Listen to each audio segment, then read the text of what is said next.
ఇప్పుడు నీకు 10 ఏళ్ళు వచ్చాయి కాబట్టి మనం కొన్ని స్మాల్ రూల్స్ ఫాలో అవ్వాలి. ఎలాంటి రూల్స్ అమ్మా?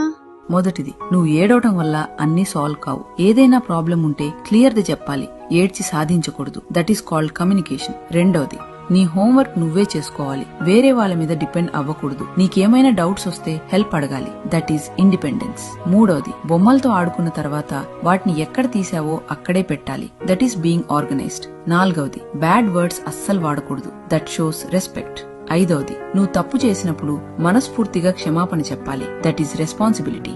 ఆరోది, తెలిసిన వాళ్ళని చూసినప్పుడు మంచిగా పలకరించాలి. That is good manners.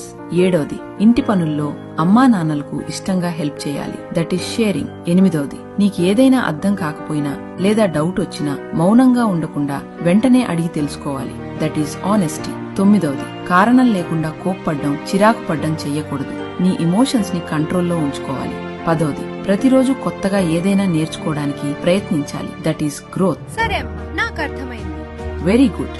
ఇవాళ ఈ రూల్స్ స్ట్రిక్ట్ గా అనిపించొచ్చు, కానీ రేపు మీ పిల్లల భవిష్యత్తుకు ఇవి చాలా అవసరం. బాల్యంలో నేర్పే క్రమశిక్షణే జీవితంలో బలంగా మారుతుంది. ఈ చిన్న పాఠాలు గొప్ప జీవితాలను తీర్చిదిద్దగలవు. ఈ మెసేజ్ ని పిల్లలను పెంచుతున్న